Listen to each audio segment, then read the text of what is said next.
Bem, então tá, muito boa tarde, eu ia dizer boa noite, mas acho que é boa tarde ainda.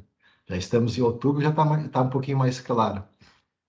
Hoje, então, temos o encontro do nosso grupo de pesquisa e sob o encargo aí da expositora vai ser a Marta Hofmeister, que é me orientando aqui no mestrado aqui da URGS, hoje 17, não, desculpe, hoje 17 horas, né? Hoje é 13 de outubro de 2022, para quem for assistir depois, né? A Marta tem formação em psicologia, é psicóloga, mas eu vou, em primeiro lugar, agradecer a Marta, né, pela disponibilidade em contribuir aqui com o grupo, e vou pedir para também que a Marta possa complementar a sua qualificação, aí fazer a menção melhor da sua formação, né, e para aproveitar o tempo, então, de imediato, as boas-vindas e agradeço a Marta e passo a palavra para fazer a sua exposição.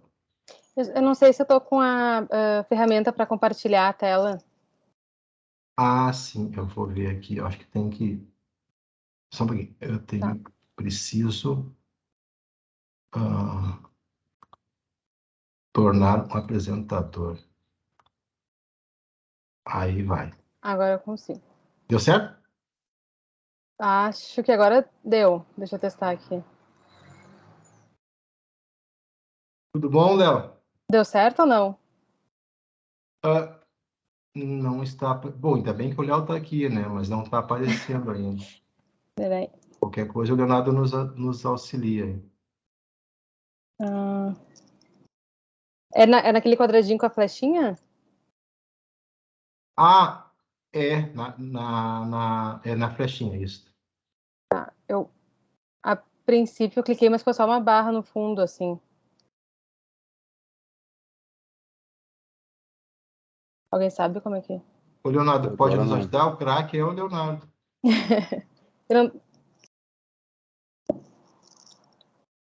O Leonardo está sem microfone aberto.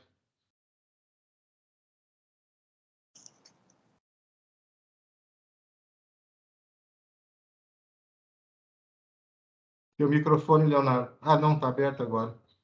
Mas eu não estou ouvindo. Também não estou ouvindo.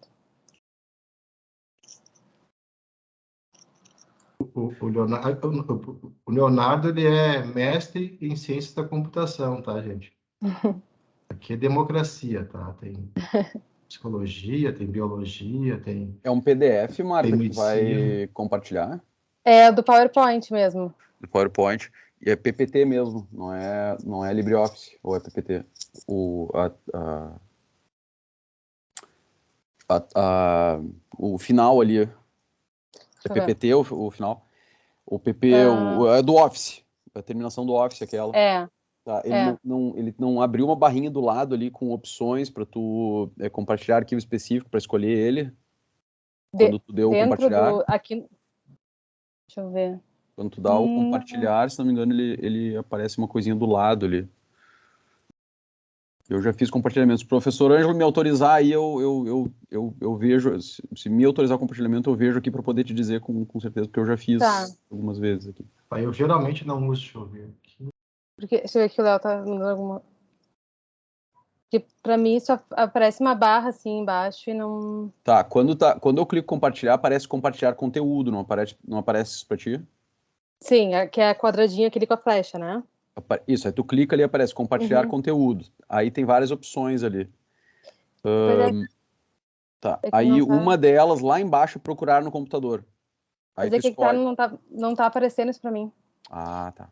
Deixa eu ver uma coisa. Será que eu tô no aplicativo do computador, de repente se eu abrir dentro da internet, será que não ajuda? Não, também tô no aplicativo aqui. Não...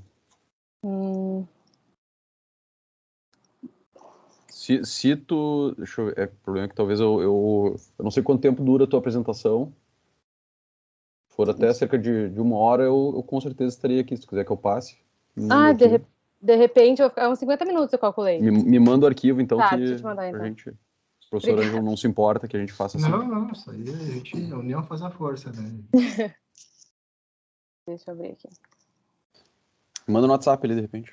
Tá. É que eu acho que a Marta pelo que o Léo comentou aqui, a Marta não entrou usando a matrícula da URGS, talvez por isso que não deu. É. Então é eu isso. lembro que com a matrícula de convidado não dava para apresentar.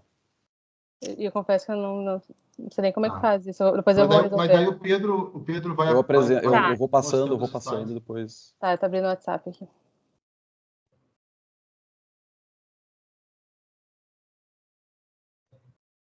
Mas, como todos sabem, né, o meu pós-doutorado foi em neurociências, né? E é uma disciplina que é democrática, né? Uhum. Alberga as mais variadas contribuições, né, Léo? Ciência da computação, que consegui abrir. Psicologia, até direito. Eduardo?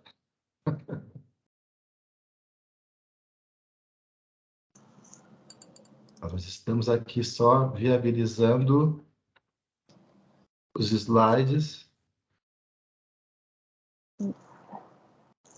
Tá indo, Pedro. E aí já iniciamos com a exposição.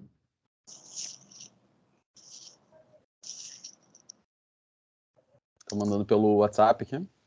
Tô esperando. WhatsApp web também. Uhum. Também às vezes. Às vezes é complicado. Enquanto a gente aguarda ali, está disponível, né? Só queria fazer um breve comentário. É muito importante, uma visão que eu tenho assim da ciência jurídica é que ela é uma ciência da razão prática, né? Então, esses temas trabalhados tanto no nosso grupo aqui, como também o pessoal que faz mestrado comigo, é a gente procurar assim, fazer pesquisas que tenham uma aplicação prática. Sim. E essa temática da Marta de hoje, ela, de fato, ela se insere nessa relevância e prática que é um esforço que a gente tem feito e que eu acentuo, né? Sempre lembro, para nós nos focarmos sempre em fazer os trabalhos aqui, seja de pesquisa, de apresentação, ou mesmo trabalhos escritos, que tenham essa relevância de aplicação. Está aparecendo aqui. É isso, Marta? Isso, perfeito. Eu consigo... Tu consegue mexer para ti, eu não sei se tu consegue... Deixa eu ver. Ué? Derrubaram aqui. Só que fui eu. Tu derrubou, pode ser. Deixa eu compartilhar de novo. Pera. Vamos lá.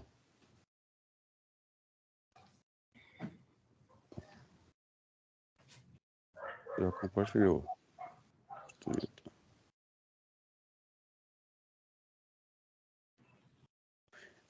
Quando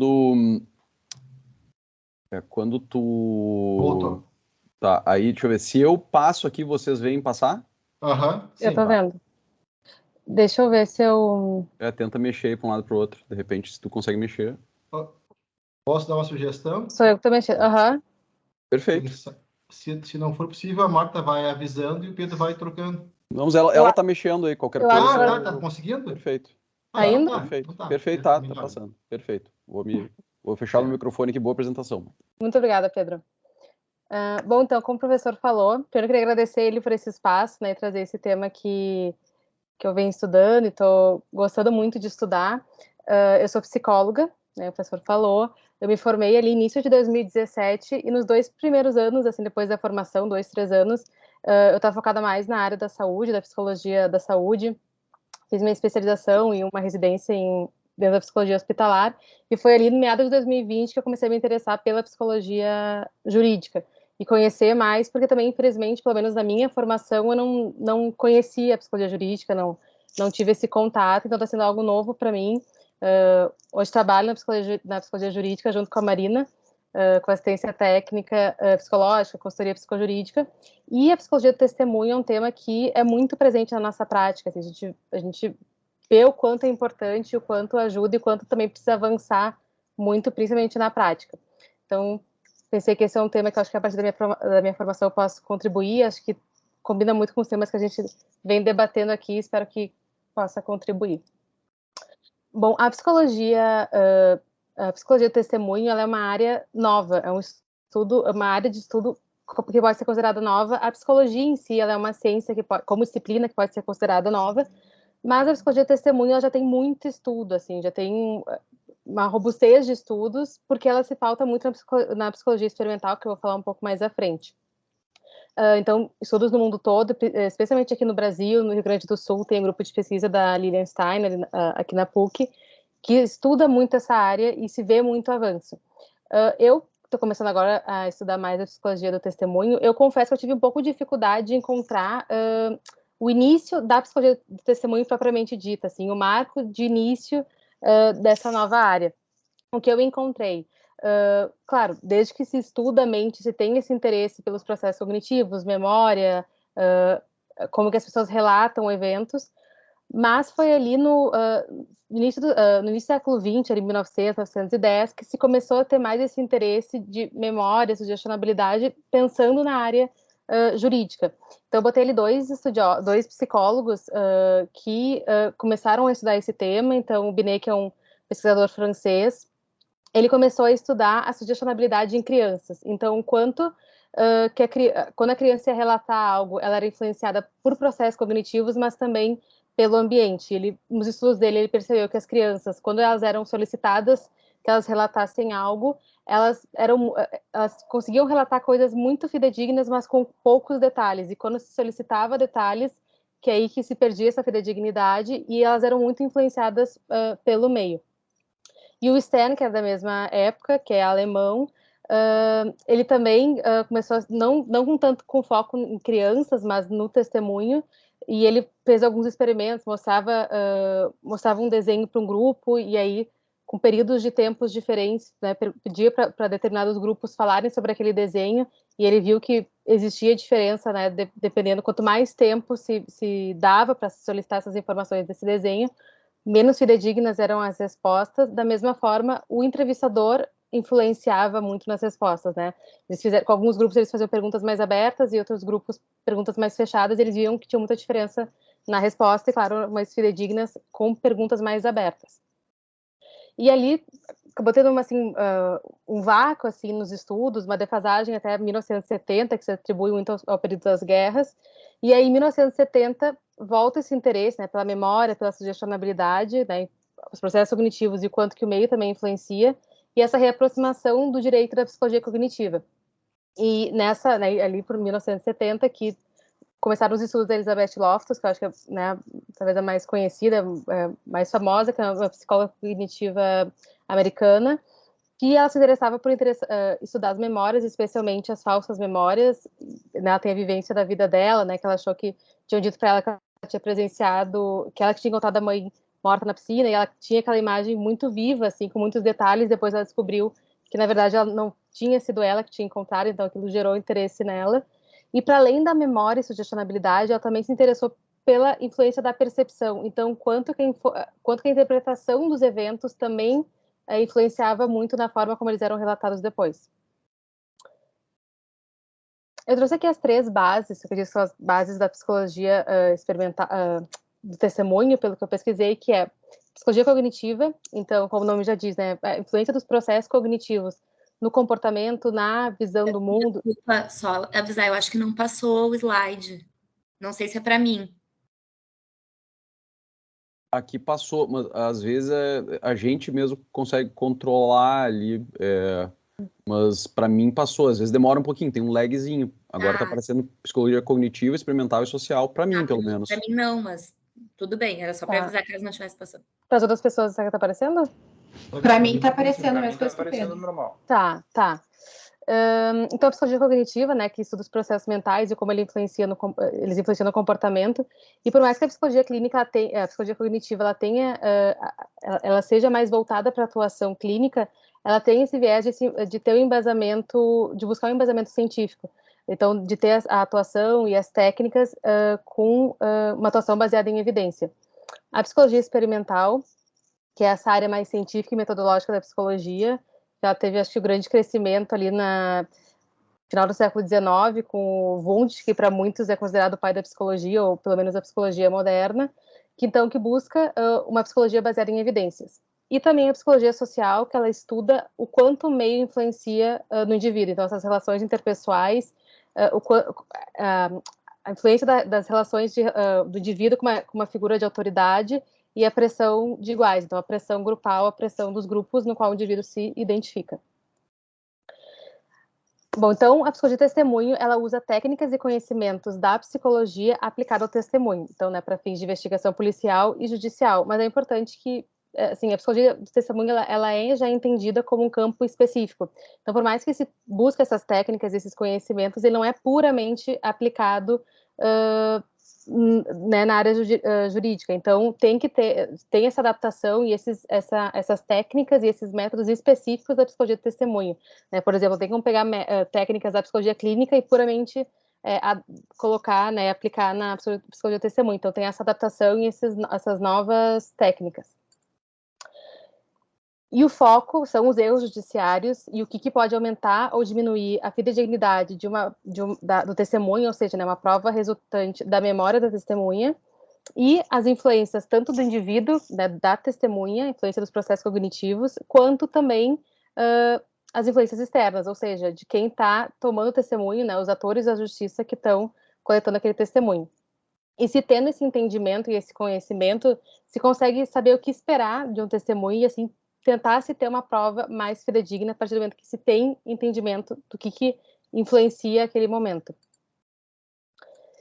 Eu achei importante trazer essa diferenciação entre sinceridade e verdade, né? Porque às vezes a coisa fica muito entre verdade e mentira, 8 ou 80, né? Aquela história que entre 8 e 80 tem 72 possibilidades, e entre verdade e mentira também. Então, tem o depoimento que ele é sincero e verdadeiro quando a pessoa tem a intenção de relatar o que ela lembra, tem a intenção de falar o que ela sabe, e esse relato ele condiz com as outras evidências e com a realidade. O sincero e falso, que talvez seja o maior objeto de estudo da psicologia do testemunho, que é aquele que a pessoa tem a intenção de falar o que ela lembra e relatar o que ela sabe, mas acaba que isso não condiz com as outras evidências e com os fatos. Então, seja por problema de memória, percepção, que vai ser visto mais à frente. O insincero e verdadeiro, quando a pessoa tem o objetivo de omitir ou mentir, mas acaba que aquilo condiz com a realidade. Até no livro do Vítor de Paula Ramos, ele dá o exemplo, né? Quando se solicita para uma testemunha, por exemplo, a localização de um suspeito, e a pessoa tem a intenção de falar um local que não é o local correto, mas acaba que o suspeito realmente estava lá. Então, ele é insincero, mas acaba sendo verdadeiro. E o insincero e falso, quando tem, né, a intenção de mentir, de omitir, realmente não condiz com os fatos. Dentro disso, eu achei interessante trazer sobre as pseudociências, né, que nessa intenção de se buscar a mentira e a verdade, se criam algumas técnicas e alguns instrumentos que dizem fazer esse trabalho, né, de detectar a mentira. E o que se sabe hoje, né, com os estudos bem delineados que se tem hoje, é que não existem ferramentas técnicas, instrumentos seguros para avaliar a sinceridade de uma testemunha. E aí, pensando nisso, eu trouxe os dois mais populares, os mais comuns, que é o polígrafo, né, que é conhecido como detector de mentira, que é muito visto em filmes, seriados, documentários, enfim, que ele diz que a partir de mudanças fisiológicas seria possível detectar uma mentira. Então, por aumento de batimento cardíaco, pressão sanguínea, respiração, se não me engano, a sudorese na ponta dos dedos. Então, o protocolo mais usado no início se faz perguntas objetivas, então, de nome, data, depois pergunta sobre um evento neutro e depois pergunta sobre o evento que se está investigando e ver se tem alterações fisiológicas. As alterações indicariam imprecisão e mentira. Mas a crítica, né, mais óbvia é que não existem alterações fisiológicas que correspondem à mentira, né? Essas alterações elas podem ser por vários motivos, né? Nervosismo, tensão, saber que está sendo investigado aquilo e saber que tem um instrumento ali, né, que detecta a verdade ou mentira. E existem formas também de burlar, né, o polígrafo, né, com medicações. Tem uma técnica, não me lembro bem, acho que é de prego no sapato. Tem algumas técnicas. E também, até, né, falando com o professor Ângelo esses dias, o próprio psicopata, de maneira geral, ele não vai ter essas alterações fisiológicas, então, entre aspas, passaria no teste do polígrafo. E apesar de hoje saber que não é um teste confiável, às vezes ele ainda é solicitado. E aí, se tem um problema no sentido de que se a pessoa se recusa a passar por esse teste, por exemplo, por saber que não é um teste seguro, isso já cria um estigma de, não quis, né, alguma coisa tem, né, que está escondendo alguma coisa, e se ele é feito, e mesmo que ele não seja aceito como prova depois, se em algum momento, se em algum ponto ele indica mentira, por mais que não seja aceito como prova, aquilo já contaminou, aquilo já fica aquela, entre aspas, pulga atrás da orelha de que apontou mentira em determinado ponto. E a outra técnica que eu trouxe, né, são as microexpressões, né, a linguagem corporal, ela é muito popular. Acho que até tem um canal que fala bastante das microexpressões, que se iniciou ali em 1970 com Paul Ekman, que ele disse perceber que populações não civilizadas tinham as mesmas microexpressões de populações civilizadas, então elas seriam universais e inatas. Então ele fez algumas pesquisas, lançou uma teoria, um livro, né, que é muito popular até hoje. Só que nos últimos 20, 30 anos, se fez muita pesquisa em cima disso e se viu que isso não é uma técnica também segura. Então, tem um estudo, uma meta-análise feita em 2006, que, o nome dos autores, se não me engano, tem nas referências depois, que eles analisaram mais de 200 estudos, com mais de 20 mil pessoas pesquisadas, e eles viram que eles fizeram alguns estudos como alguns grupos treinados para avaliar microexpressões e alguns grupos não treinados, alguns grupos treinados e outros treinados com método não, como se fosse um placebo, e viram que não tem diferença na avaliação da mentira, e para além disso, as pessoas têm muito menos microexpressões do que o Paul Ekman disse que tinham. Então, elas são muito pouco frequentes, e se tem uma ideia de que quando elas acontecem, na verdade, estão mais associadas à verdade.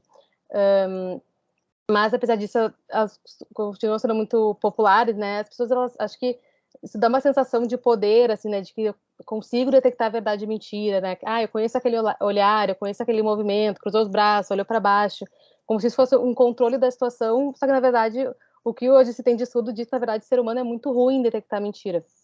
E aí se tem várias hipóteses do porquê disso. Eu trouxe um pouco do reconhecimento facial também, que é um objeto muito que a psicologia testemunha estuda muito, por ser uma prova dependente da memória, e o ser humano é especialista em reconhecer rostos familiares. Então, até no artigo da Lilian Stein, ela dá os exemplos, assim, né, como se tivesse um tema que a pessoa estuda muito e conhece muito, e fosse falar sobre aquele tema depois, ela vai falar com muita facilidade. Mas se ela for falar sobre algo que ela viu rapidamente uma vez, leu rapidinho, vai falar sobre aquele assunto, ela não vai saber falar direito, e talvez ela tente preencher algumas lacunas com informações que ela já tinha. Então, não é...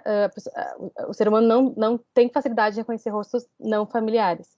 E também tem a questão que as pessoas têm dificuldade de reconhecer grupos que são de grupos étnicos diferentes, né? Porque ela tem mais facilidade de reconhecer diferenças de um mesmo grupo étnico. E tem um estudo que foi feito nos Estados Unidos, que eles pegaram diversas condenações injustas e viram que dentro dessas condenações injustas, 70% tinham utilizado reconhecimento facial como prova. E o falso reconhecimento, ele pode ser influenciado pelos fatores intrínsecos, né, que são as variáveis de estimação, que são aquelas que não podem ser controladas pelo sistema de justiça, que são processos cognitivos da testemunha, né, memória, percepção, linguagem, e elementos do próprio momento, assim, né, se foi algo muito rápido, como é que estava o nível de estresse da testemunha naquele momento, e também influenciado por fatores extrínsecos, que são as variáveis de estimação, que são fatores que podem ser controlados pelo sistema, que é como aquela prova é coletada, né, qual foi o protocolo que se utilizou, se é uma técnica baseada em evidência, e a influência pode ser na forma de apresentação do suspeito e nas instruções que são dadas na hora do reconhecimento. Então, eu trouxe uma tabela que foi feita pela Lilian Stein e pelo William Seconello, que são pesquisadores aqui do Rio Grande do Sul, que eles criaram essa tabela que seria... ela não elimina a chance de um falso reconhecimento, mas ela aumenta muito a chance de se ter uma prova fidedigna. Então, eles dão algumas recomendações. Então, por exemplo, para antes do reconhecimento, se solicitar um relato livre para testemunha, então, o que tu lembra sobre essa pessoa? E que ela relate livremente aquilo. E que ela também fale quais foram as condições que ela viu aquela pessoa. Então, se estava escuro, se foi rápido, para ela falar sobre como foi aquele momento. Sobre a preparação para o reconhecimento. É importante que sempre seja apresentado mais de uma pessoa. Então, que o suspeito nunca seja apresentado sozinho, só um rosto. Então, se tem a técnica sequencial, que vão mostrando um rosto seguido do outro, e a simultânea, que se mostram os suspeitos e os não suspeitos ao mesmo tempo. Antes acreditava que a sequencial era mais segura, hoje já se tem que a simultânea é mais segura, mas de qualquer forma o importante é que não seja mostrado apenas o suspeito. Também, claro, é importante que essas pessoas, os não suspeitos, tenham as mesmas características do suspeito. Então, né, se fala que é loiro e aí mostra alguém de cabelo preto, né, não faz muito sentido. Também é importante que a testemunha se sinta segura, então que ou seja por fotografia ou numa sala espelhada que ela saiba que não está sendo vista. E também que só tenha, quando forem mostrar, né, o line-up, que eles chamam de line-up, que seja apenas um suspeito e todos os outros não suspeitos, né? Então, por exemplo, um crime com vários suspeitos, não colocar mais de um ali nesse line-up, só um suspeito. Para o momento do reconhecimento, então, ele deve ser feito o mais rápido possível, né? Quanto mais tempo passar, mais chance de se perder essa memória ou de ser contaminada. Então, de preferência, durante a fase de inquérito, até porque depois da fase judicial já não vai mais estar se reconhecendo um suspeito, mas um acusado, um réu. Que se tenha uma capacitação dos profissionais, que normalmente o que acontece é que o conhecimento é passado de um profissional para o outro, e não realmente um treinamento técnico, né? Com um protocolo baseado em evidência. Também é importante dizer para a testemunha que não necessariamente o suspeito está ali, porque a testemunha se sente obrigada a escolher uma daquelas pessoas, então que não necessariamente a pessoa vai estar ali. Também é importante que seja duplo cego, então o entrevistador também não saiba quem é o suspeito, porque senão ele pode acabar dando sinais sugestivos para a testemunha. Então, insistir em algum dos rostos, ou quando a pessoa reconhecer, falar, a gente imaginava mesmo que era ele. Então, é importante que o entrevistador também não saiba. E sempre gravar áudio e vídeo desse momento de reconhecimento, para depois poder se analisar como foi feito o reconhecimento. O testemunho, então, ele vai depender da forma como o evento é percebido pela pessoa, e também vou falar um pouco mais à frente sobre isso. A forma que a memória conservou aquele evento, como que a pessoa consegue evocar, como que ela quer expressar, então, se ela quer falar realmente sobre aquele evento, ou se ela quer omitir, e o modo como ela pode expressá-lo. Então, as pessoas elas têm modos de expressar diferente, né? Por exemplo, vai falar de crianças, né? É importante que se tenha esse entendimento sobre a linguagem. E o que vai influenciar são fatores intrínsecos, né, fatores internos, e fatores extrínsecos, mas fatores externos, que eu vou falar um pouco. Eu não estava passando aqui, agora foi. Então, talvez o fator intrínseco mais estudado seja, né, a memória. Então, é importante pensar que a memória, ela não é linear, né? Sempre os artigos, né, da Lilian Stein, ela fala, a memória, ela não é uma máquina fotográfica, uma filmadora. Então, ela é inconstante. Existem diversos fatores que vão influenciar a forma que a pessoa armazena aquela memória e depois consegue evocar, e às vezes a pessoa vai lembrar de forma diferente em momentos diferentes. Isso não quer dizer mentira, né? A contradição é muito tida como mentira, mas isso não existe uma ligação direta entre contradição e mentira. E o funcionamento normal da memória envolve falha, né? Esquecimento, falsas memórias, mas no nosso dia a dia isso não costuma ser um problema, né? Confunde horário, esquece alguma coisa que precisa fazer, mas isso não costuma ser um problema. O problema é quando está, né, em questão a condenação, a obstrução de alguém. Então, o que pode influenciar essas falhas da memória? A passagem do tempo. Então, tem até uma pesquisa que dá um exemplo de um outdoor, né? Bota um outdoor na rua, no início vai dar para ver claramente aquela imagem, né, colorida, muito nítida, e com a passagem do tempo, né, chuva, vento, aquela imagem ela vai desbotando e cada vez menos vai se conseguir enxergar aquela imagem, e às vezes a pessoa pode acabar deduzindo o que é um borrão, né? Então a passagem do tempo funcionaria assim com a memória também. A sugestionabilidade e a contaminação, então, informações externas vão contaminando essa memória também, em contato com outras testemunhas, filmes, enfim. E o monitoramento da fonte de informação. Então, às vezes, existe uma confusão entre a fonte dessa memória, a fonte dessa informação. Então, por exemplo, se alguém foi assaltado e no assalto usaram uma arma, e a pessoa, ao longo do tempo, ela vê um filme, por exemplo, de uma imagem muito semelhante, que a arma era uma faca. Ela pode acabar lembrando do assalto dela sendo uma faca. Então, o problema não é de uma falsa... não há ela não, entre aspas, criou, existe um problema na fonte daquela informação. A percepção, então, que é a forma que a pessoa interpreta aquele evento, então não existem percepções neutras, é aquela ideia, né, que o evento, depois que acontece, ele já passou, o que tem depois disso são interpretações e versões daquele evento. Então, não é, de novo, numa fotografia, e mesmo se fosse uma fotografia, também existe um ângulo, então é a interpretação daquele fato. Todo mundo dá um significado para aquela situação, né, percebendo ou não, existe uma carga afetiva naquela percepção, na interpretação. Tem a questão da sugestão de espera, que é quando a pessoa antecipa algo sobre um determinado momento, aquilo acaba influenciando a percepção, seja de algo que a pessoa quer muito que aconteça, ou de algo que ela não quer que aconteça de jeito nenhum. Então, por exemplo, alguém vai cozinhar e acha que cozinha mal e acha que ninguém vai gostar e que vai ser horrível, e aí na hora, mesmo que todo mundo elogie, vai pensar, não tá gostando, tá muito ruim. Então, a pessoa quando antecipa, aquilo influencia muito a percepção. E a percepção ela vai ser influenciada por fatores subjetivos, né, fatores internos, que são esses que eu falei, e também os fatores objetivos, né, fatores externos, como a distância que foi observado, se era noite, se era dia, se foi algo muito rápido, e etc. Eu trouxe mais alguns outros fatores intrínsecos, então, por exemplo, a atenção, qual era o foco atencional no momento. Que nem falo, né? As pessoas, de maneira geral, elas não estão preparadas para presenciar um evento que elas vão ter que testemunhar depois. Então, como é que estava o foco da atenção da pessoa naquele momento? Tem o foco na arma, né? Que é bastante conhecido. Quando existe uma arma, no momento, a tendência é que o foco fique totalmente direcionado para a arma, então a pessoa depois ela vai conseguir relatar detalhes daquela arma, mas não do ambiente em volta. A idade influencia também, então por isso que tem um estudo muito específico sobre testemunho infantil. O grau de estresse no momento, se a pessoa usou substância, droga, álcool, a velocidade que aconteceu, então às vezes solicita que a testemunha fale sobre, se estime alguma velocidade, né? Então, por exemplo, um acidente envolvendo um carro, qual a distância mais ou menos, qual a velocidade mais ou menos do carro? E as pessoas tendem a errar quando chutam uma velocidade, e tem fatores que influenciam também, se é um carro de polícia, se é um carro civil, se tem mais de um carro, então tem várias coisas que podem influenciar a distância.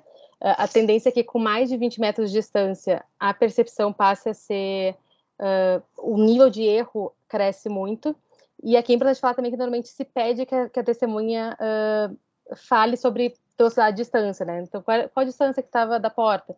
E se a pessoa fala, não lembro, normalmente se estimula, não, mas dá uma média, dá uma estimativa. E a pessoa, bom, daí chuta, e aquilo é usado depois como algo que a testemunha falou, quando claramente não é algo que ela falou com segurança, né? E também a duração do evento, né? Se foi algo que aconteceu muito rápido, como uma batida de carro, ou um sequestro, por exemplo, ela ficou muito tempo exposta àquele evento.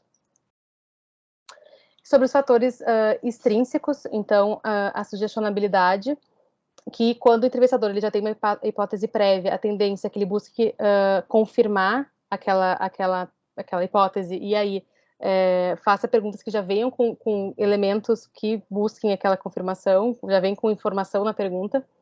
Tem o feedback do depoimento, né, a deferência que o entrevistado tende a ver o entrevistador como uma figura de autoridade, alguém que tem um conhecimento a mais e que ela precisa agradar, então também tem isso que influencia.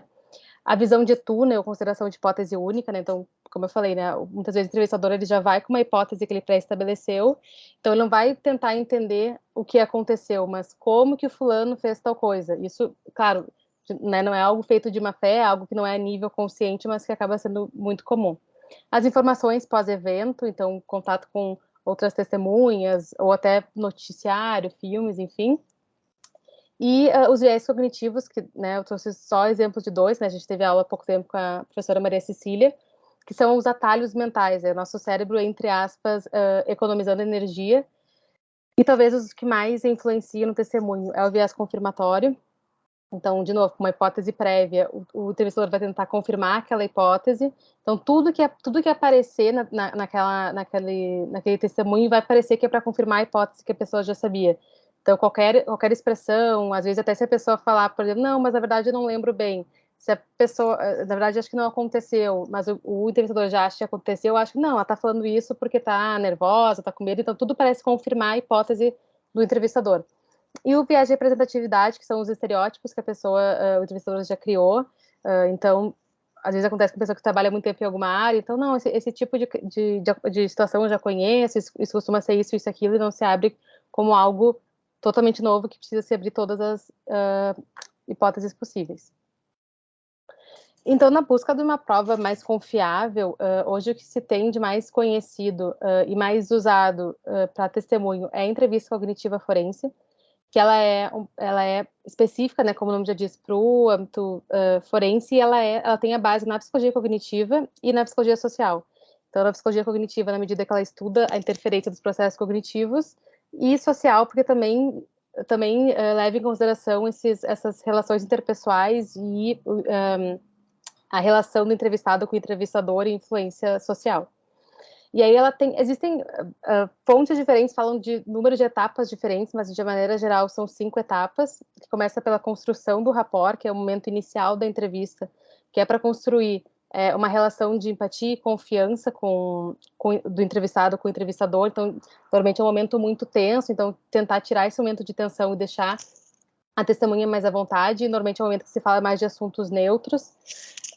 Também é um momento, né, que se indica que se faça a transferência do poder, que chamam de transferência de poder, porque tem isso, né, da testemunha ver o entrevistador como alguém com um poder a mais, então colocar também o poder no entrevistado, dizer, olha, tu né, tá aqui para falar sobre o que tu sabe, eu não tenho essa informação, então deixar ela mais, na falta de uma palavra melhor, entre aspas, empoderada.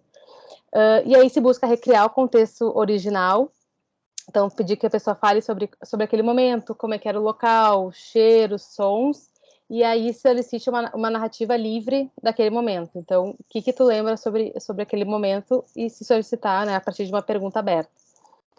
Depois fazer questionamentos, né, se ficarem algumas lacunas, fazer questionamentos. É importante nesse momento dos questionamentos só se utilizar termos e palavras que o entrevistado usou, nunca colocar informações ou termos que o entrevistado não usou nas perguntas. E aí fazer um fechamento, né? Nesse fechamento falar de assuntos neutros, né? Não simplesmente abruptamente acabar, agradecer.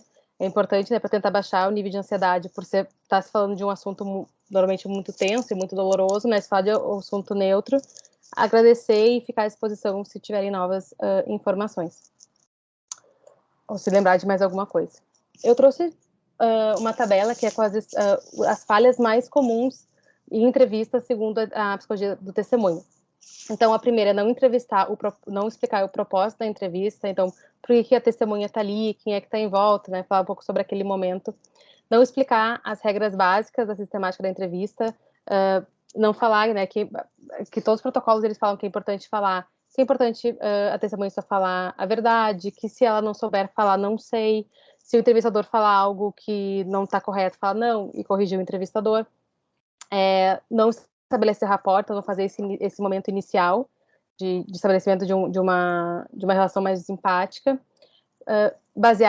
usar mais as perguntas fechadas, né? Na verdade, não solicitar o relato livre, não fazer esse momento de fala livremente sobre o que tu lembra, fazer perguntas fechadas, fazer perguntas sugestivas ou confirmatórias, não acompanhar o que a testemunha recém disse, não parecer que a pessoa não está prestando atenção na testemunha e repetir pergunta. Não permitir pausas, que às vezes a pessoa ela vai precisar pensar, analisar, e às vezes o entrevistador na pressa, sabendo que tem um tempo específico, começa a apressar e não dá essas pausas que são importantes. Interromper, que também acaba sendo algo muito comum, né, na ideia de que é importante o relato ser o mais livre possível, tem que evitar ao máximo interromper. E aí, que é o que diz, assim, quando o testemunho que menos tiver interferência do entrevistador é aquele que foi a melhor entrevista. E aí fazer esse fechamento, né, esse momento final, com assuntos neutros e deixar a testemunha mais à vontade. Então, aqui os tipos de pergunta, né, que são as perguntas abertas, são aquelas que solicitam o relato mais livre, as perguntas fechadas, que normalmente a resposta fica entre sim e não. As perguntas múltiplas, então, tu foi lá e tu gostou, e o que tu fez lá? Então, fazer várias perguntas, isso tende a contaminar a resposta. Perguntas tendenciosas, sugestivas, são quando normalmente já tem um juízo de valor na resposta, na pergunta. Então, tu gosta de lá, né? E confirmatórias ou inquisitivas, que são aquelas que o entrevistador quer confirmar a hipótese que ele já tem. Então, focando um pouco no testemunho infantil, que também é objeto de estudo da psicologia do testemunho, por ser, né, uma prova cada vez mais frequente no Brasil, e quando está investigando, por exemplo, eventos abusivos, de maneira geral, a palavra da criança, do adolescente, acaba sendo a única prova, a única evidência. Porque não se tem necessariamente sinais físicos e não existem sinais psicológicos também que são característica específica do abuso infantil. Então, é muito difícil se detectar para além ter evidências além da evidência que é a palavra da criança. A criança vai ter, né, essas influências de fatores cognitivos e também os sociais.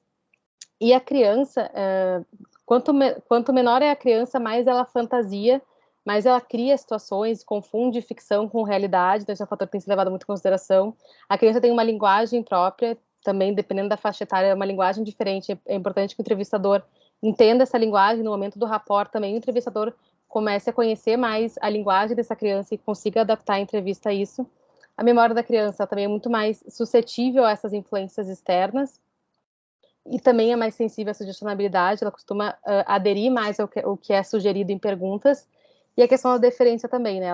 A criança ela tem muito mais da relação de autoridade com o entrevistador, né? De que o adulto é quem sabe, o adulto precisa agradar o adulto.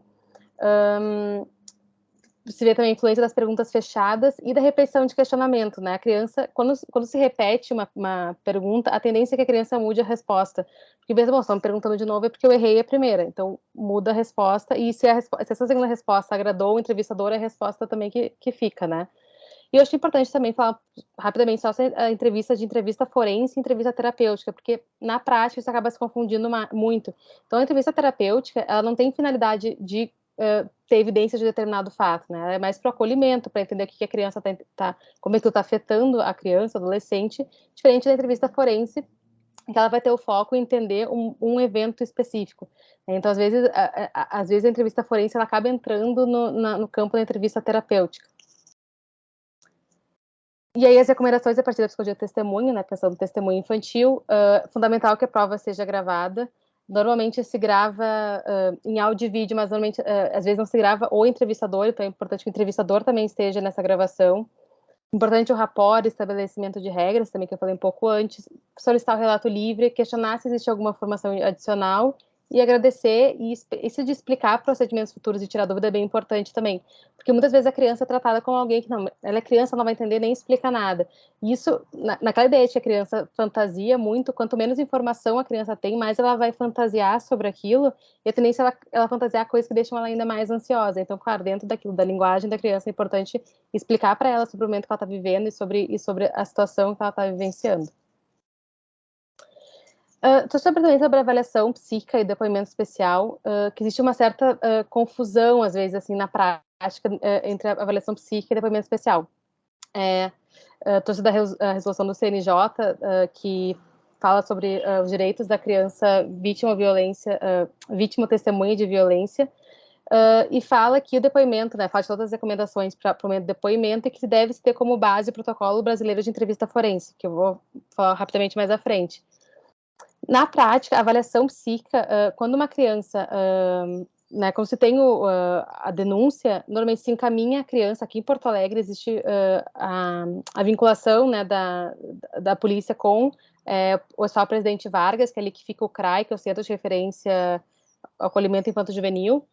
E ali, quando a criança é encaminhada para o Hospital Presidente Vargas, dentre todos os exames e avaliações, tem essa avaliação psíquica, que ela é feita por um psicólogo, ela costuma ser gravada em áudio e ela costuma usar o NIST, que é um outro protocolo, que eu vou mostrar rapidamente depois. E o depoimento especial, ele já é mais na fase processual, mas não necessariamente ele é no momento judicial, ele pode ser também extrajudicial, com meio de antecipação de prova. Então, são dois momentos diferentes, mas às vezes existe uma confusão de quando que é avaliação psíquica, quando é depoimento especial. Então, o NIST, que é esse protocolo que ele é muito, muito utilizado, principalmente nesse momento de avaliação psíquica, ele é um protocolo americano, feito especialmente para testemunho infantil, para crianças vítimas de violência. Então, ele tem essa momento de introdução, o estabelecimento de rapport, e ele fala sobre a importância de um treino de memória episódica. Então, a importância de solicitar que a criança fale sobre um evento neutro. Então, se durante o rapport ela falou que foi numa festinha, é importante que se peça. Me conta sobre essa festa que tu foi. Me conta desde o momento que tu acordou até o momento que tu foi dormir, tudo sobre esse dia. Porque a tendência é que a criança dê respostas muito pouco detalhadas. Então, foi legal. Então, durante esse momento de memória episódica de um evento neutro, é que se estimula a criança a falar mais sobre eventos. E aí, né, o professor vai perguntando, mas como é que foi esse momento do parabéns? Me fala mais sobre esse teu amigo, e etc. E aí que se vai fazer a transição, né, para a investigação do evento que se está investigando. E é importante que essa transição também seja feita com cuidado, não de forma abrupta. Tem o momento do intervalo, que é o momento que o entrevistador vai ver se existe alguma questão que ficou em aberto, também ver se, porque ele, né, fica com a escuta ali, ver se alguma questão ficou pendente. Ver se tem informações que não foram mencionadas pela criança e aí buscar essas informações. E aí existem algumas intervenções que o protocolo propõe, se a criança não trouxer informações sobre o evento, que acaba sendo um momento que acaba sendo meio sugestivo, assim. Então, perguntar para a criança, se a criança não está trazendo informação, começar a fazer perguntas como, eu fiquei sabendo que aconteceu tal coisa, então também já entra um pouco no campo da sugestionabilidade, mas é como se tenta entrar no evento que você está investigando. Aí depois informações sobre a revelação, construir com a criança uma síntese do que ela relatou e fazer o encerramento. O protocolo brasileiro de entrevista forense, que é esse que é utilizado no depoimento especial e é recomendado que se utilize, ele é usado aqui no Brasil desde 2012. Ele é baseado no protocolo americano, mas ele foi adaptado para a realidade brasileira, então foi a partir de pesquisas aqui do Rio Grande do Sul, Brasília e Pernambuco. Então, ele foi adaptado para cá. Ele é um protocolo que já existe há 30 anos e que ele vem se modernizando. E ele leva muito em consideração os estudos de memória e dinâmica de violência. Ele é semi-estruturado, flexível e adaptável à memória da criança, à faixa etária da criança. E ele tem 2 estágios, que é o estágio introdutório e de investigação de potenciais eventos. E é importante, de novo, que a forma que é feita a transição, né, do estágio introdutório para a investigação de potenciais eventos, e caso a criança não traga, começar a fazer uma técnica de afunilamento, meio parecida com o NIST, mas o que a tua mãe te falou sobre tu vir aqui, o que tu sabe sobre né, tu ter vindo aqui, etc., tentar que chegue no evento. E ela faz a diferenciação da memória de livre evocação e memória de conhecimento. Então, a livre evocação iria partir de uma pergunta mais aberta, e a memória de conhecimento seria uma pergunta que já vem algumas informações e tentar que a criança reconheça alguma daquelas informações. Eu trouxe uma análise crítica sobre esses protocolos, que, claro, eles são muito importantes, representam um avanço, mas existem coisas que ainda precisa se pensar, que eles costumam fazer esse julgamento de verdade ou mentira. Então, por exemplo, o NIST, no início ali do protocolo, fala para a criança, olha, antes da gente continuar, eu preciso saber se sabe a diferença de verdade ou mentira. Então, se eu falar que o meu sapato é vermelho, isso é verdade ou mentira? E a criança fala mentira. E a entrevistadora fala, muito bem, é mentira, agora eu sei que tu sabe a diferença de verdade ou mentira. E aí, é como se a partir dali, tudo que a criança fosse falar fosse verdade, porque ela sabe a diferença. Primeiro que falar sobre uma cor é algo extremamente objetivo, não tem como comparar sobre falar sobre um evento traumático. E existe a questão que não necessariamente a criança está mentindo, mas ela pode estar com todos os fatores que a gente falou até aqui, né? De falsa memória, problemas de percepção, etc. Também tem a questão da promessa de proteção. Todos esses protocolos falam no início, a gente está aqui eu estou aqui para te proteger, etc. Quando se promete isso de proteção, além de não ser recomendado fazer promessas, quando fala que a criança precisa de proteção, já está inferindo que existe um perigo fora dali, então isso já começa, a entrevista já começa com essa sugestão. E o tempo como limitador, porque o que se preconiza é que só seja feita uma vez a entrevista com a criança. Isso para não revitimizar a criança, e isso é muito importante. Um ponto também que precisa se pensar é que quando você tem um tempo limitado para a coleta daquela prova, às vezes o entrevistador fica com pressa e acaba que a prova não é tão bem feita. E se tem uma prova que não é bem feita, também é perigoso tomar providências a partir daquilo. Então, por exemplo, um pai que é investigado de abuso sexual contra a filha. Se uma prova que é feita muito rápido, um depoimento especial que é feito muito rápido, de forma que não siga os protocolos, se afasta, o que é mais vitimizador para a criança, né? Tomar uma decisão como afastar o pai a partir de uma prova que não foi bem feita ou se repetir aquela prova. Eu trouxe alguns exemplos, claro que guardando o sigilo, de um caso que a Marina trabalhamos há um tempo atrás, que era a investigação de um evento abusivo, de uma menina que ela já tinha passado por outros eventos, e nesse momento de depoimento especial. Então, eu trouxe alguns trechos também sem identificação. E a entrevistadora pergunta, e essa situação, assim, com a acusada, aconteceram várias vezes? Me conta. Ela diz, sempre que ela ia visitar, isso acontecia. Ela ia 2 vezes por semana e acontecia. É importante a afirmação, o várias vezes na pergunta, ele já contamina a pergunta, a gente já não sabe como é que seria a resposta sem aquela informação, porque o tom da pergunta tende a dar o tom da resposta. Então, talvez se ela perguntasse, aconteceu pouco, talvez ela dissesse, pouco, 2 vezes por semana. Então, isso já traz, já é uma informação na pergunta. A entrevistadora fala, a madrasta que tu tem mais, é um referencial para ti, né? Sim. Em nenhum momento a criança tinha dito que a madrasta era um referencial para ela. E há quanto tempo tu moras com o pai? Quase 3 anos. E é bom, né? Pelo que eu tô vendo, tu tá bem. De novo, informações que são de interpretação do entrevistador. Ela tava contando de um evento de um bullying, e a entrevistadora fala, e fora esse bullying? O abuso sexual do meu irmão. Pois é, isso que eu ia te perguntar. Fora esse bullying, o que mais, assim? Como que era a tua vida quando tu morava com a mãe? Conta as situações que tu passaste. Ela tá dizendo que existem situações que ela passou. Com meu irmão foi com 8 anos de idade. Eu não podia tomar banho, aí ela conta um evento que já tinha sido investigado antes, e aí a entrevistadora interrompe ela. Esse fato já foi o que a gente conversou da outra vez, né? Bom, esse fato aí já tá até, né, além de não tratar a criança, ali tá a criança sendo tratada como um objeto de produção de prova, não se considera a criança como uma pessoa ali, claramente a conversa está sendo conduzida para que se tenha uma resposta específica. E teve um momento, né, que ele, mas no final, que no ponto o advogado pede, eu quero saber se, e aí quem faz a pergunta, né, a entrevistadora recebe a pergunta e transfere para a criança. O advogado fala, eu quero saber se o pai conversa com ela ou já conversou a respeito da pessoa do réu. E ela pergunta, teu pai conversa contigo, já conversou sobre essa situação que ocorreu? Então, queria essa informação sobre a pessoa e não sobre uma situação que ocorreu, que é, de novo, uma pergunta sugestiva. E aí ela, em outro momento, a entrevistadora pergunta, tá, mas em relação ao réu, foi isso? E a menina disse, foi uma tentativa, tá? Foi uma tentativa. Ele só passou a mão, é isso? Passou a mão, assim, sim, foi uma tentativa, só que bem na hora a mãe chegou. E não teria outras situações? Não. Então, de novo, né, claramente a entrevistadora insatisfeita com as respostas, tentando buscar outra. E aí eu só trouxe 2 exemplos rápidos de juízo de valor, assim, que a entrevistadora fala, e tu és muito habilitada, tua palavra tem muito valor. Eu te achei, assim, tão segura, tão determinada. Então, aqui de novo aquela confusão de entrevista forense e entrevista terapêutica. E umas considerações finais, que é importante de construção de políticas públicas mais eficientes, e a importância de um embasamento científico e que seja preconizado isso. E por exemplo, esses exemplos, né, de trechos que eu trouxe, né, podem parecer muito, muito claros e muito óbvios, mas acaba que essas provas elas são aceitas, porque já que elas seguiram protocolos e por pessoas treinadas, parte do princípio que então ela tá bem feita e pode ser aceita. Só que isso é muito comum, né? Nesse caso, né, eu e a Marina trabalhando como assistentes técnicas, a gente fez né, análise, mas de maneira geral isso passa, e às vezes são coisas que são muito difíceis de detectar no momento que acontece, são muito sutis, mas que podem ter um efeito muito grande, principalmente quando a gente está falando de crianças.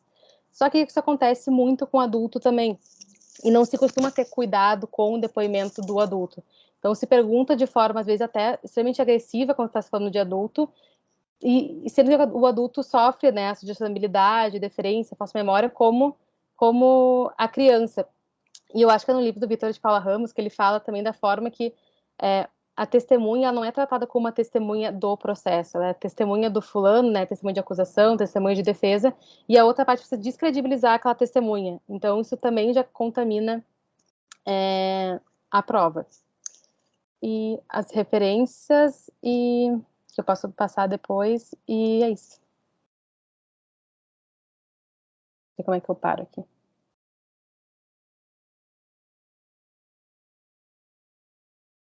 Muito obrigado, Marta. Estava com meu microfone aqui fechado. Muito clara, muito lógica a tua apresentação, né, com começo, meio e fim e ricamente documentada. Eu gostaria, então, de passar a palavra para quem quiser fazer algum questionamento para a Marta, alguma observação. Então, temos aqui o Pedro. Pedro, fique à vontade. O Pedro até faz o trabalho dele também sobre questão do testemunho, né, Pedro, aqui no mestrado, né?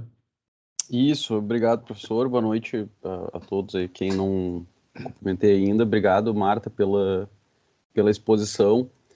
E é sempre bom, assim, eu fico ansioso para ver as colegas, assim como a Maria Cecília, o pessoal que é da área específica, né, com a qual eu estou começando a fazer fronteira, digamos assim, aqui com o meu estudo, porque a gente sempre vê coisas que vão bem além do que a gente está estudando, né? Não, o próprio foco do meu trabalho, né, que é a questão da prova testemunhal e da antecipação da prova testemunhal em razão de urgência, considerando o efeito da passagem do tempo na memória humana, nos casos de processo suspenso por citação por edital. É um caso em que eu estudo a psicologia do testemunho, a memória, mas já buscando uma aplicação prática, indo mais, digamos assim, para a área processual específica, que vai ser o destino do meu trabalho.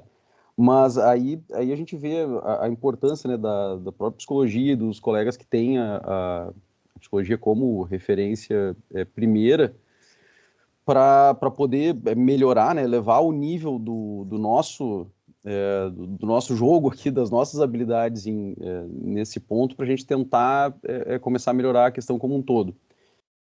É uma questão que eu já devo falar, os colegas aí, o Eduardo, o próprio professor Ângelo, o Leonardo, a Lúcia, devem estar cansados de ver eu falar, e a professora Maria Cecília, o quanto é maltratada, né, a psicologia do testemunho pelo STJ, e pelas cortes em geral, e que agora começou há poucos anos, aí a gente viu alguns julgados que começaram a falar alguma coisa de psicologia do testemunho, e começaram a acontecer alguns avanços, né? Alguns mesmo assim, apesar de serem elogiáveis os avanços, mesmo assim, na hora de aplicar, tem falhas bastante complicadas, né? O artigo que eu escrevi com a professora Maria Cecília sobre um julgado específico que fala da antecipação da prova para testemunhos policiais, né, inferindo sem muita base científica, digamos assim, que no caso dos testemunhos policiais, eles devem ser sempre considerados urgentes e outros não. É um exemplo. Mas a gente tem também avanços, como, por exemplo, o reconhecimento fotográfico. A gente tem a previsão no artigo 226 do CPP que a própria lista de previsões do artigo 226 do CPP ela aborda muitos daqueles aspectos ali que a professora Linstein coloca naquele rol.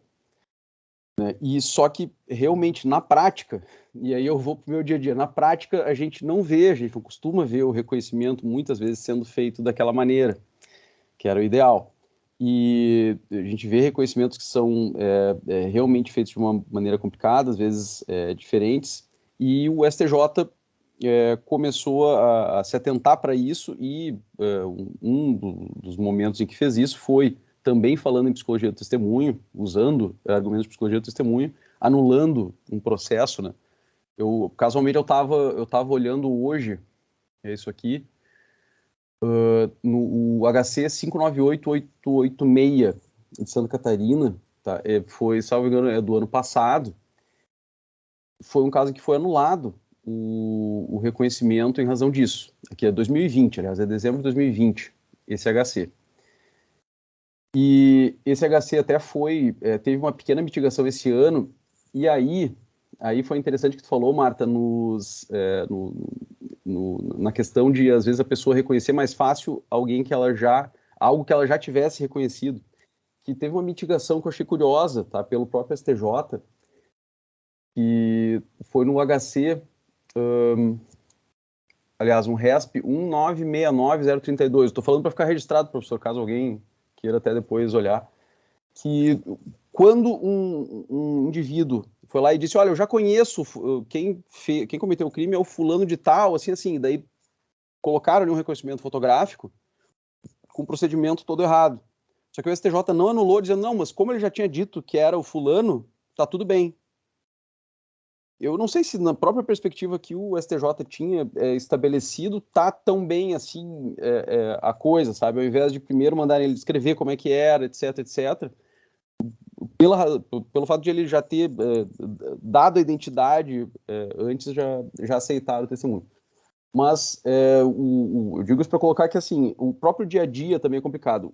Desde que eu comecei a estudar também, eu comecei a tentar aplicar ali as técnicas de entrevista cognitiva na prática. E também é muito difícil.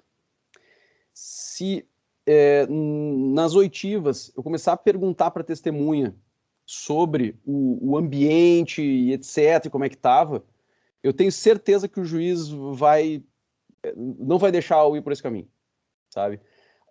Às vezes a gente vê assim até na dramaturgia americana que isso acontece, né? Lá os julgamentos levam tempo, né? Eles têm.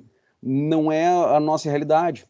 Talvez falte, né, justamente o maior desenvolvimento da pesquisa para mostrar assim, a importância do cuidado que se tem que ter com a evocação da memória, né, que é um negócio que cada vez mais eu vejo que é muito delicada e que é muito maltratada tecnicamente pela gente.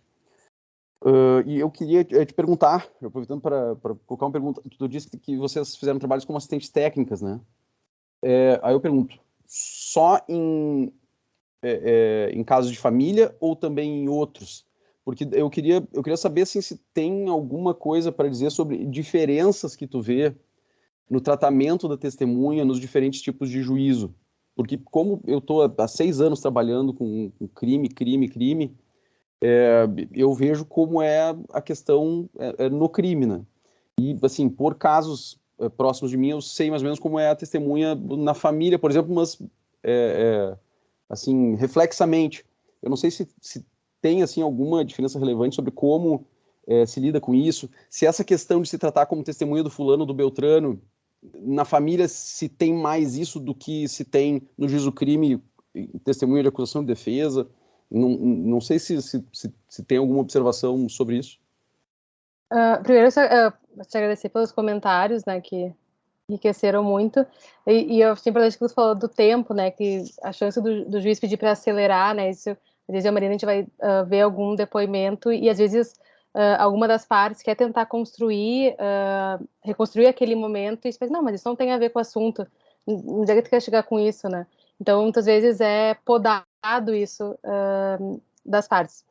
Eu acho até que a Marina daqui a pouco pode contribuir com a resposta, eu trabalho só há 2 anos com isso, mas eu acho que nas duas áreas tem muito esse enviesamento, né? A gente tem um pouco menos de acesso aos testemunhos em vara de família, porque eles não são filmados, né? A criança não é testada, então o que a gente faz é o contato com o perito e depois analisar o laudo, porque o CFP, que é o Conselho de Psicologia, ele diz que fica a critério do perito permitir ou não a presença do assistente técnico ali no momento da entrevista. E normalmente não se permite, e faz sentido, assim, né, de diminuir essa interferência externa. Então, acaba que a gente analisa muito mais um laudo do que o depoimento em si. É muito, assim, que nem tu falou, assim, é muito difícil seguir os passos, por exemplo, da entrevista cognitiva. É muito difícil seguir os protocolos estabelecidos. Então, a gente, analisando, assim, os depoimentos, a gente vê a quantidade de enviesamento que tem, mas sempre a dificuldade do momento, assim. Eu acho que existe, por exemplo, falando de crianças, né, existe uma ânsia de se acolher aquela criança, né, de se dar uma resposta para aquela criança, de não deixar aquilo passar. Então, e existe eu acho que talvez isso no crime seja ainda maior, acho que talvez na família um pouco menos, essa questão do acolhimento, mas eu não sei te responder exatamente, assim, por eu estar pouco tempo na área. Não sei se a Marina tem alguma contribuição nesse sentido. Assim, na verdade, os testemunhos que são utilizados nos processos de família, se a gente, como assistentes técnicas, tem acesso muito mais de forma complementar, né? Porque o nosso foco na família geralmente é analisar as perícias mesmo, que é um momento também que não deixa de ser um testemunho, né? Só que as perícias na área de família, que é uma questão assim que a gente vem criticando há um bom tempo, elas não têm nenhum tipo de registro. Então, hoje mesmo, a gente estava conversando com um advogado de um processo que a gente está acompanhando, e ele perguntou, mas como que a gente vai saber se os procedimentos que aquela pessoa fez na perícia estão corretos? A gente não tem como saber, porque o que a gente tem é uma pessoa que entra numa sala com um perito, e depois o que a gente tem de retorno é um laudo pericial.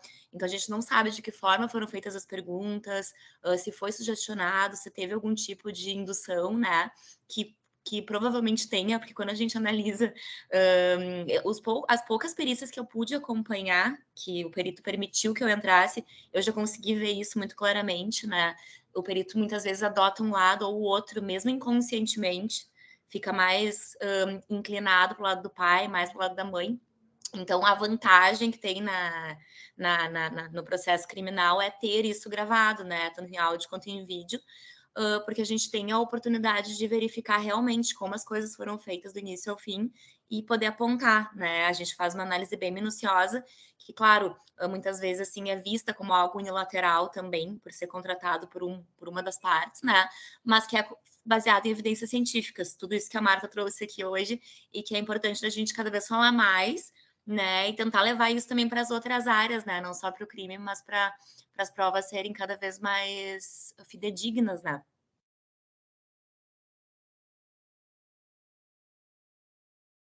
O interessante, tem até inclusive sobre criança especificamente, não sei se vocês já viram o seriado chamado Veleno, do Netflix. Assim, ó, para quem estuda isso, é muito interessante. Eu achei muito interessante, pelo menos, que Veleno, é sobre desculpa. Veleno é o nome de uma cidadezinha na Itália, que na década de 90, não sei agora se foi na década de 90 ou no início dos anos 2000, acho que foi início dos 2000, ou na virada, crianças começaram a mencionar situações de abuso. E aí, até assim, com algumas mudanças, lembra um pouquinho aquela situação da escola de base, não sei se vocês lembram aquele caso. E aí, em Veleno, tem as filmagens dos depoimentos que as crianças prestam. E, assim, eu achei muito inconclusivo, assim, analisando, tentando avaliar até os testemunhos. Eu achei absolutamente equivocada a técnica, porque dava para ver muitos casos justamente de indução, de provocar, fazer aquela situação em que a criança acaba querendo agradar o entrevistador, ali aquela coisa. E eram casos de abusos, de rituais satânicos, de coisas terríveis, assim, que iam sendo confirmadas pelas crianças, mediante depoimentos, e realmente é muito difícil saber até que ponto algumas coisas aconteceram. Teve algumas que ficou claro que aconteceram, até houve algumas confissões bem parciais, mas teve outras que tudo indica que não aconteceram, e tudo ficou lamentavelmente misturado. Mas é uma série ali, acho que uns 5, 6 episódios que assim, para mim, uma das coisas principais é justamente essa questão da memória ali, enfim, de como foram tomados os depoimentos lá inicialmente, né? Talvez se tivesse tido uma técnica mais correta, poderia ter chegado a resultados melhores lá. E por isso também o estudo da psicologia social, né? Isso tem muita a questão das crianças se influenciarem, acontece com o adolescente também, enquanto que o meio influencia. Fiquei bem interessada em assistir essa série. E só outra coisa que acontece bastante, assim, né, Mariana, pensando nisso de testemunho e memória, às vezes acontece uma denúncia de abuso que a criança ou já adolescente lembra que aconteceu há muitos anos. Então, aconteceu alguma coisa que me fez lembrar de um evento abusivo de quando eu era uma criança pequena. E o quanto isso é delicado também, né? Até, tá vendo, tem um livro até da Elizabeth Loftus que ela fala disso, do mito da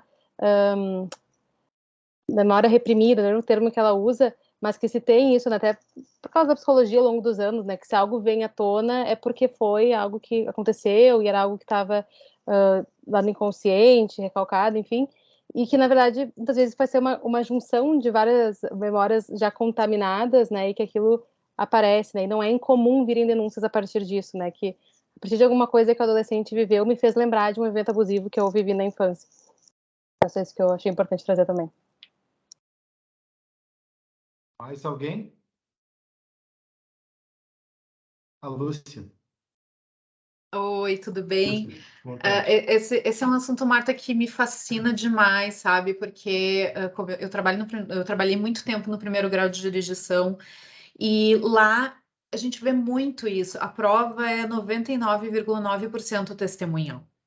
Então, eu vou ser bem sincera, como assessora, eu sentia muito mais segurança em fazer um projeto de sentença condenatória quando tinha flagrante. Ah, teve o flagrante lá, o cara era pego com os objetos ali, então tu não tem muita margem para dúvida.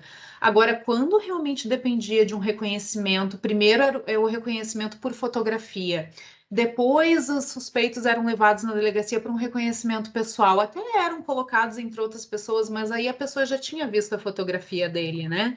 Então era uma coisa bem complicada. E aí eu me lembrei de um processo que foi muito marcante para mim, porque depois o tribunal reformou a absolvição.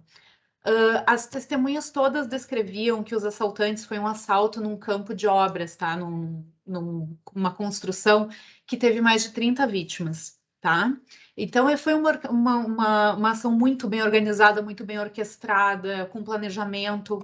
Só que o que acontece? Os caras chegaram lá e todas as vítimas disseram que eram entre 8 e 10 homens, tá? Não tinha número maior do que esse. Foram denunciados 13 réus. Então, já tinha aí uma incongruência. Então, ficou aquela coisa assim, ó, alguns reconheciam uns réus, outros reconheciam outros réus, mas se tu condenasse os 13 réus, já estava incongruente com aquela prova testemunhal, entende? Então, a doutora resolveu absolver todos e foi para o tribunal e foi parcialmente reformado. O tribunal condenou uns 3 ou 4 lá, mas isso foi uma questão bem marcante, assim, desse testemunho. Então, eu acho que hoje em dia, realmente, para se condenar alguém com base, principalmente quando o reconhecimento é feito exclusivamente por fotografia de início e depois vem um reconhecimento pessoal, tal, eu acho bem complicado. Então, quero agradecer a tua exposição e só contribuir com esses exemplos práticos aí, como o professor fala, né, do direito prático. Obrigado, Lúcia. Mais alguém quer fazer alguma observação ou questionamento?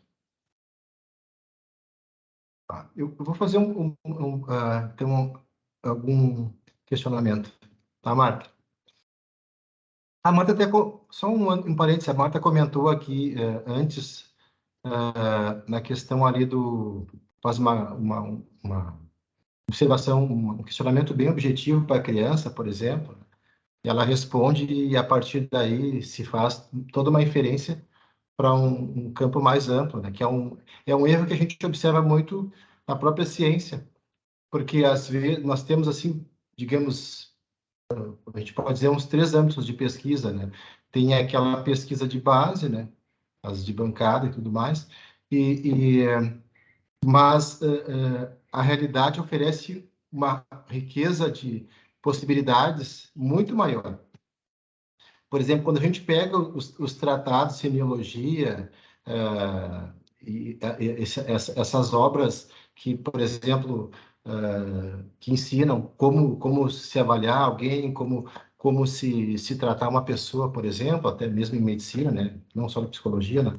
Ou mesmo na psiquiatria, quem geralmente escreve esses tratados? São pessoas que atendem as pessoas.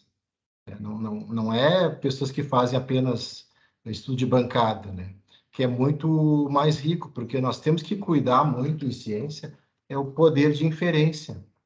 Porque às vezes se faz uma pesquisa, porque aquela pesquisa se baseia num modelo, e aquele modelo tem um resultado. Mas aquele resultado, será que eu posso aplicar para situações A, B, C, D, E, F, G? Né? Então, até lembro da Gertrude Anscombe, que ela criou a expressão fato bruto, né? Nós temos o fato bruto, ou dado bruto, né? A partir do dado bruto, que tipo de inferência que nós podemos fazer? Então, esse é um cuidado que nós temos que ter, justamente pelo fato de que a ciência trabalha com modelos. Então, dentro daquele modelo, eu tenho essa situação. Agora, a questão que a gente chama de translacional, né? Que eu vou aplicar para outras situações, eu tenho que ter uma evidência também que possibilite a isso, né? Mas só isso aqui é só uma observação. A minha pergunta é outra, né? A Marta citou o Paul Ekman, né? Eu casualmente estou lendo o Paul Ekman porque eu estou reescrevendo.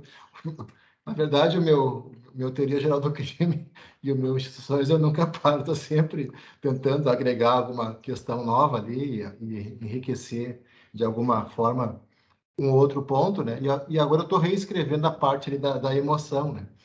E eu li vários livros, assim, tem esse aqui também, casualmente estou lendo sobre, assim, esse aqui tem o Neuroscience of Emotion, do Ralph Adolph e do David Anderson, e também estava lendo um outro aqui qual é o nome da moça lá? Tem em inglês também, que How Emotions Are Made, da Liza Feldman Barrett. Essa aqui eu gostei, essa última, né?